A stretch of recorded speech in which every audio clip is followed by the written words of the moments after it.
ना पिताश्री, बताइए मुझे कहाँ है माँ? मैं कैलाश लौटूं और माँ मुझसे द्वार पर मिलने ना आए, ऐसा तो कभी हो ही नहीं सकता। माँ दिखाई क्यों नहीं दे रही है? पिताश्री, माँ को कुछ हुआ है क्या? तुम्हारी माँ को कुछ नहीं हुआ पुत्र, वो कुशल हैं। पिताश्री के मुख पर इतना दुख पूर्व में मैंने कभी नहीं देखा। कुछ तो अवश्य हुआ है। गणेश को ज्ञात होगा तो बहुत दुखी होगा, किंतु ये सत्य उससे छिपाया भी तो नहीं जा सकता। पुत्र, तुम्हारी माँ अब कैलाश में नहीं है, तुम्हारी माँ अब कैलाश में नहीं है, तुम्हारी माँ अब कैलाश में नहीं है।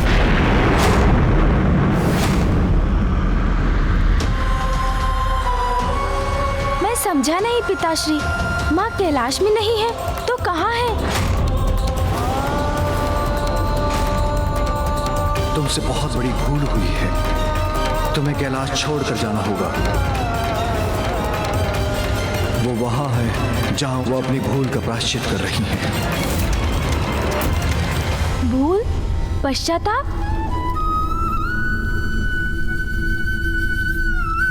पुत्र, तुम्हारी माँ से बहुत बड़ी भूल हुई है, इसलिए मैंने तुम्हारी माँ से पृथ्वी पर जाकर तपस्या कर अपनी भूल का प्रायश्चित करने के लिए कहा। किंतु पिताश्री, क्या माँ की वो भूल वास्तव में इतनी बड़ी थी कि कैलाश से दूर भेजने के सिवाय उसकी सुधार का कोई भी उपाय नहीं था?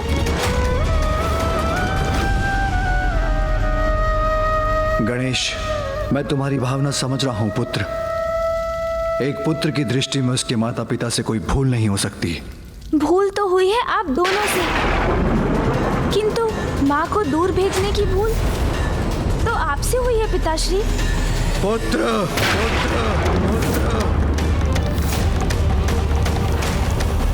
क्षमा पिताश्री, भूल अवश्य हुई है माँ से, किंतु अनजाने में हुई है।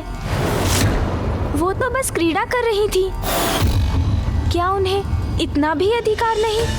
जगत पिता और माता हैं तो क्या, हम भी अधिकारों की सीमाओं से बंधे हैं। उनके क्षणिक परिहास का भीषण परिणाम हुआ है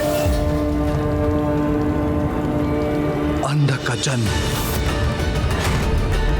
महेश्वरी को जगत जननी होने के अपने दायित्व के प्रति और सजग रहने की आवश्यकता थी। पिताश्री, वो तो मात्र आपको एक उपहार देना चाहती थी। वो किसी दायित्व के विरुद्ध कैसे है? उनका कृत्य एक बहुत बड़ी भूल का कारण है। हमारे लिए जीवन में छोटी सी भूल का भी कोई स्थान नहीं है। ये सत्य है पिताश्री, किंतु क्या ये भी सत्य नहीं कि जब आपसे कोई भूल हुई है तो माँ ने सदैव आपको क्षमा किया है? माँ ने तो कभी आपको प्रायश्चित करने अपने से दूर नहीं भेजा। तो तुम मुझे मेरी भूल का स्मरण कराने वाले हो? नहीं पिताश्री, मैं तो बस उचित अनुचित, सत्य असत्य का भेद जानने का प्रयत्न कर रहा हूँ। क्या ये सत्य नहीं कि त्रिपुरासुर की सहायता कर आपसे एक बहुत बड़ी भूल हुई थी? मैंने उनकी सहायता अवश्य की थी, किंतु उनका वध भी मेरे ही हाथों हुआ था। किंतु एक लंबे समय तक उनकी रक्षा करने के बाद वो भूल नहीं थी क्या? और क्या ये भी सत्य नहीं कि आपको ज्ञात था गजासुर आपके वरदान का दुरुपयोग ही करेगा?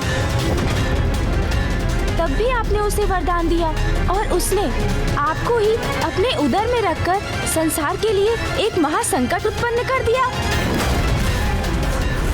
गणेश, गणेश, गणेश, वो मेरा कर्तव्य और मेरा धर्म था। त्रिपुरासुर और गजासुर दोनों ने ही कठोर तप कर मुझे प्रसन्न किया था। अच्छे कर्मों का पुरस्कार और बुरे कर्मों का दंड, यही सृष्टि का नियम है। माँ ने किसी का बुरा कहाँ किया पिताश्री? उनसे जो भी भूल हुई वो तो आपके प्रति उनके स्नेह का परिणाम थी और आपने उन्हें दंडित कर दूर भेज दिया। अपने भक्तों पर सदा कृपा करने वाले भोलेनाथ हैं आप। भक्त अच्छा हो या बुरा, उसे कभी निराश नहीं करते। तो आपने माँ को क्यों निराश किया पिताश्री? सदा कर्तव्य को तुमसे ऊपर रखकर मैंने बार बार तुम्हें निराश किया है उमा।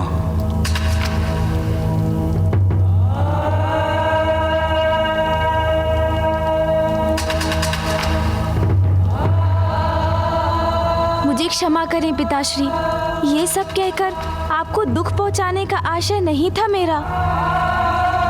कुछ भी अनुचित करने के बाद क्षमा मांगना बहुत सरल होता है गणेश, किंतु उसे भूल का परिणाम तो दूर नहीं होता। मैं तुम्हें यही समझाने का प्रयास कर रहा हूं, तुम्हारी मां से भूल हुई है तो उन्हें प्रायश्चित तो करना ही होगा। क्या उचित है और क्या अनुचित, ये तो व्यक्ति के दृष्टिकोण पर निर्भर करता है। सूर्य देव के उगने से जहाँ दिवस का प्रारंभ होता है, वहीं उनके तेज से रात्रि में जन्मे अनेकों कीट भी नष्ट होते हैं। इसलिए पिताश्री, यदि सूर्य देव का उगना कुछ जीवों के लिए उचित है तो कुछ के लिए अनुचित भी है। गणेश, गणेश, गणेश।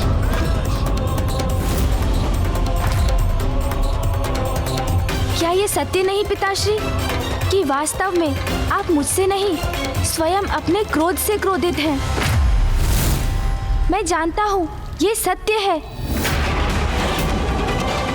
आप माँ को दूर भेजने पर विवश अवश्य हुए, किंतु आपके इस निर्णय के कारण आप स्वयं से ही कुपित हैं, क्योंकि माँ के बिना आप भीतर ही भीतर टूट रहे हैं।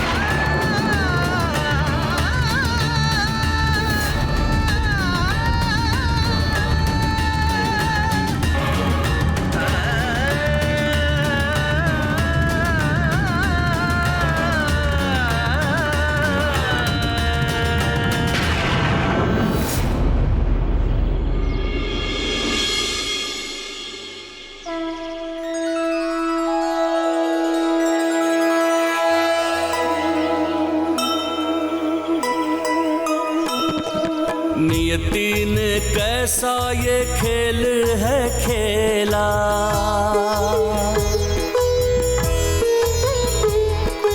जननी के जीवन में दुख की ये बेला। दूर रह कर भी शिव शंकर के पास छोड़ी नहीं है माता गौरी ने आस।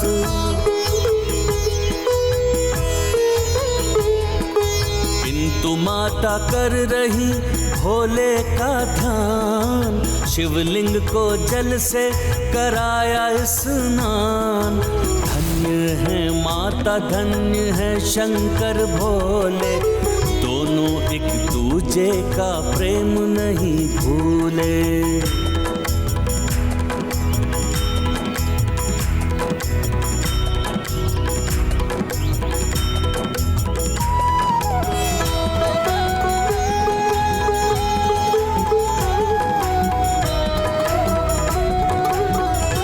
पिताश्री,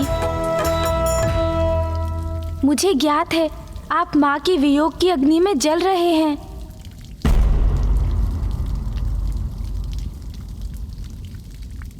किंतु मैं विवश हूं पुत्र, मैं तुम्हारी मां के बिना नहीं रह सकता।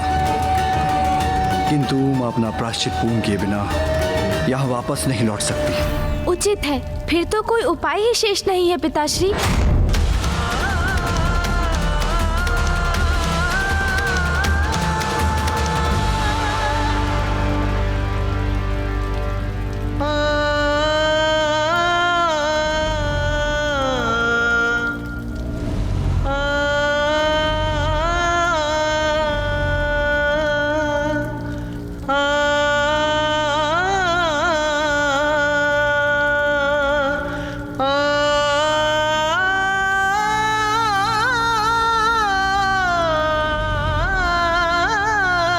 मूषक जी, मूषक जी, मूषक जी शीघ्र आइए।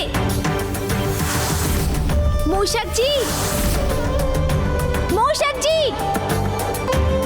मूषक जी। पुत्र, यदि मूषक जी तुम्हारे पास नहीं आ रहे हैं तो तुम उनके पास जाकर अपनी इच्छा व्यक्त क्यों नहीं करते? अवश्य पिताश्री, मैं भी तो यही बताने का प्रयास कर रहा था पिताश्री। कि यदि माँ यहाँ नहीं रह सकती तो हम तो उनके पास जाकर रह सकते हैं।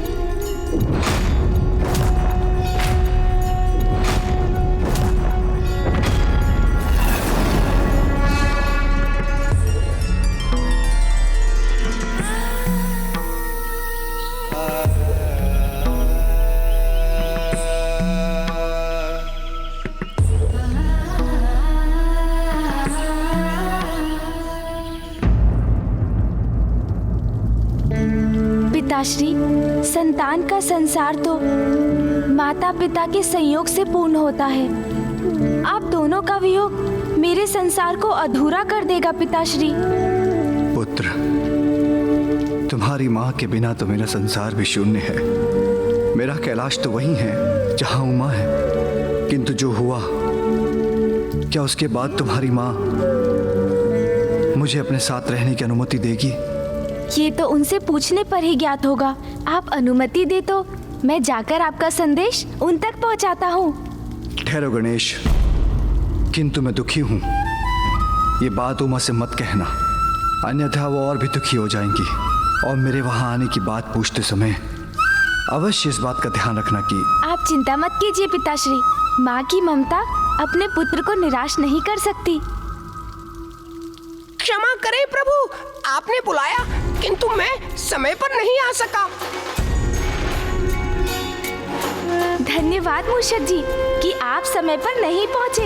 यदि आ जाते तो मैं कदाचित पिताश्री को ये बात समझाने में सफल ही नहीं होता कि वे स्वयं भी जाकर माँ से भेंट तो कर ही सकते हैं। चलिए अब यात्रा के लिए तैयार हो जाइए। न जाने कितना दुखी होगा गणेश जब उसे ज्ञात होगा कि उसकी माँ कैलाश से दूर जा चुकी है। प्रस्थान करते समय मैं अपने पुत्र से भी नहीं मिल सकी।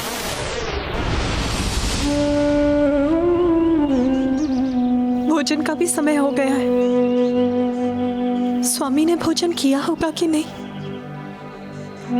और गणेश ने,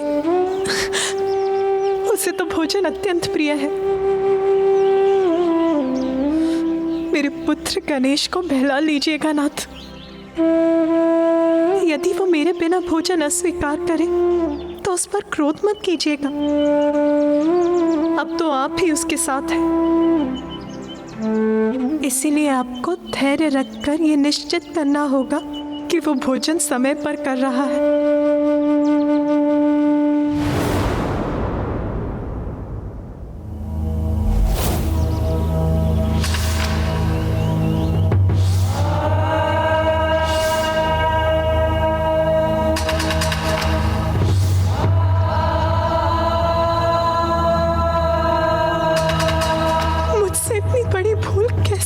स्वामी, अब मुझे अपने परिवार से, आपसे और अपने पुत्र गणेश से दूर रहना पड़ेगा। मैं आपसे दूर कैसे रहूंगी स्वामी?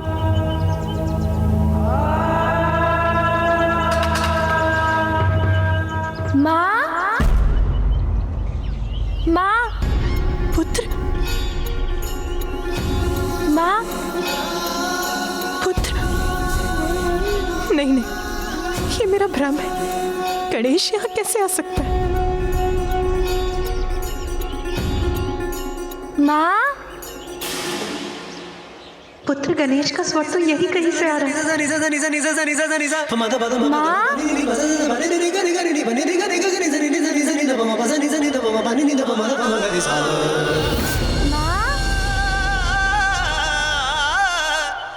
नहीं नहीं, गणेश यहाँ कैसे हो सकता है? अवश्य ये मेरे मन का भ्रम ही है। विनायक पुत्र का अर्थ बताने आया। माँ, विघ्न के बादल माँ के मन से मिटाने आया। आज्ञाकारी माता का बस माँ को जाने। माता की आज्ञा को मैं सर्वोपरि माने। जीवन समर्पित है तुझको माता। सांस सांस अर्पित है तुझको। मैं आ गया माँ।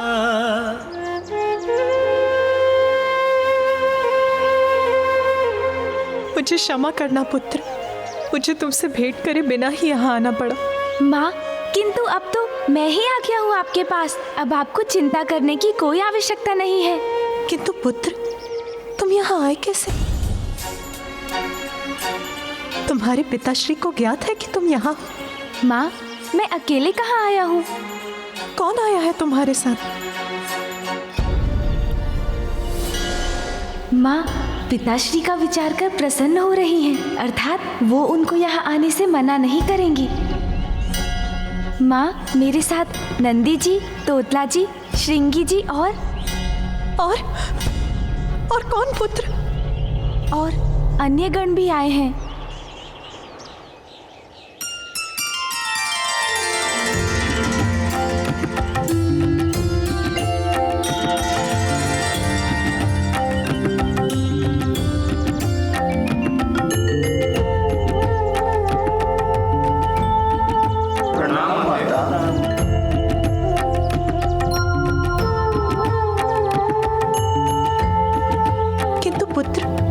स्वामी को अकेला छोड़कर तुम यहाँ क्यों चले आए? नंदी जी, माँ, आप यहाँ तब के लिए आई हैं, अकेले कैसे संभाल लेंगी सब कुछ? नंदी जी और अन्य गण आपकी कुटिया का निर्माण कर आपके निवास का प्रबंध कर देंगे। उचित है। आपको यहाँ के अपने प्रवास में कोई कष्ट ना हो, हम उसकी व्यवस्था करना चाहते हैं माँ। और इसीलिए आप यहाँ बैठ जाइए और हमें करने दीजिए हमारा कार्य। उचित है। चलिए नंदी जी, हम अपना कार्य शुरू करें।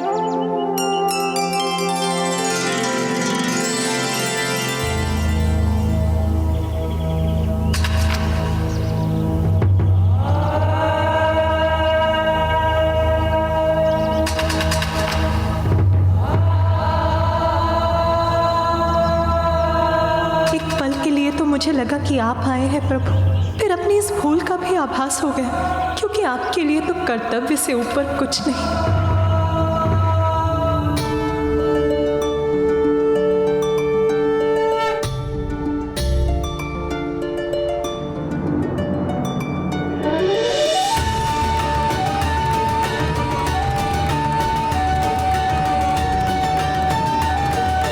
गणेश के वहां पहुंचते ही पार्वती को अब तक मेरा संदेशा मिल गया। पुत्र, अपनी माँ का संदेशा लेकर शीघ्र कैलाश लौटना, क्योंकि अब मैं तुम्हारी माँ के बिना एकाकी नहीं रह सकता। पुत्र,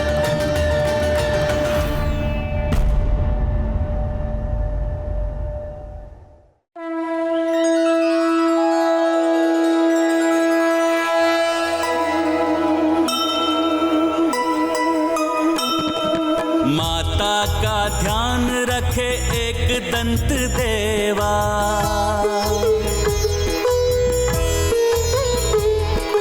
निकट चले आए देखो करने को सेवा।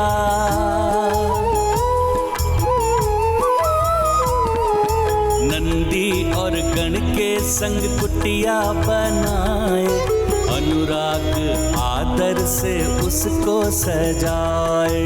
जय गणेश जय गणेश जय गणेश देवा, माता जाति पार्वती पिता महादेवा। माँ, देखिए,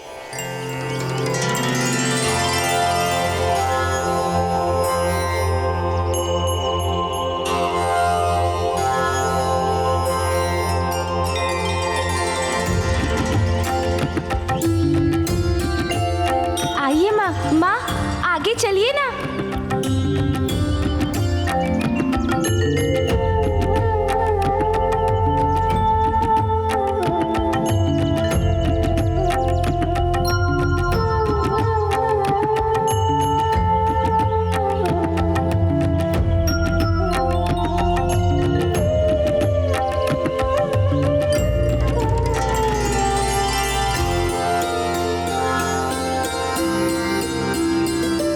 अति सुंदर पुत्र गणेश, नंदी, तोतलागण, आप सभी ने तो अत्यंत सुंदर कुटिया का निर्माण किया है। आइए माँ।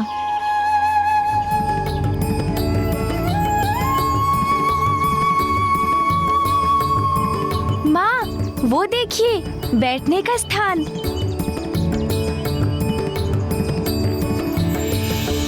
कैलाश में स्वामी के ध्यान स्थल के समान है ये।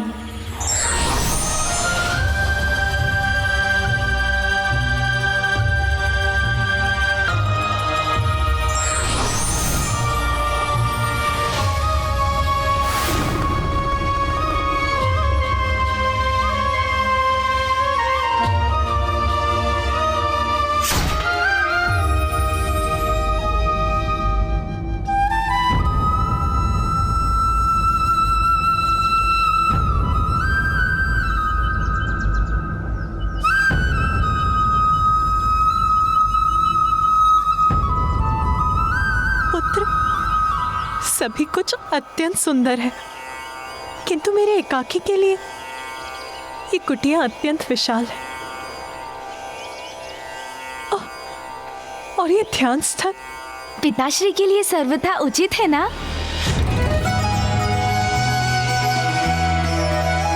पिताश्री के लिए? हाँ माँ, मैं आपके लिए पिताश्री का संदेश लेकर आया हूँ। महादेव का संदेश? आपसे विलग तो वो भी नहीं रह सकते माँ। पिताश्री ये जानने के लिए उत्सुक है कि क्या पुत्र? यही माँ, कि क्या वो भी यहाँ आपके साथ रह सकते हैं?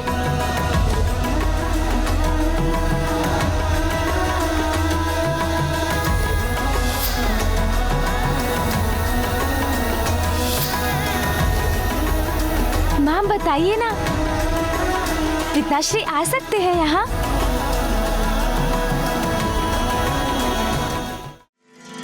विश्वास नहीं होता, महादेव यहाँ अपनी उमा के पास आना चाहते हैं, अपना कैलाश, अपने समस्त दायित्व छोड़कर। तुम सत्य कह रहे हो पुत्र? हाँ माँ, यही सत्य है। आज प्रथम बार मुझे एक दायित्व में बंधे भगवान का नहीं, मेरे स्वामी का संदेश प्राप्त हुआ है। उनके यहाँ आने पर तो मैं धन्य हो जाऊंगी। मेरे भीतर प्रसन्नता उमड़ रही है। मुझे लगा था कि मुझे वर्षों तक उनसे बिछड़ कर रहना होगा।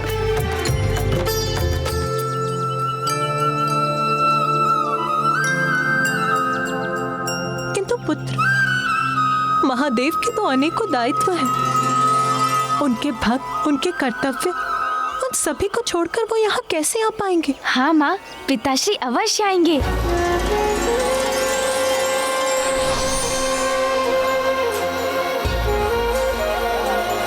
माँ, मैं वचन देता हूँ, इस कमल पुष्प के मुरझाने के पूर्व ही मैं पिताश्री को लेकर यहाँ आपके पास लौट आऊंगा।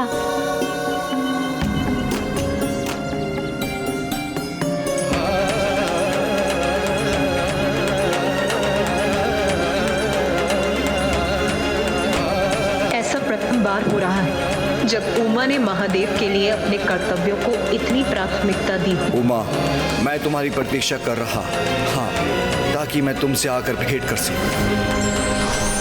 भूल छोटी हो या बड़ी, परिणाम तो नकारात्मक ही होता है, इसलिए हमें सोच विचार कर ही कार्य करना चाहिए।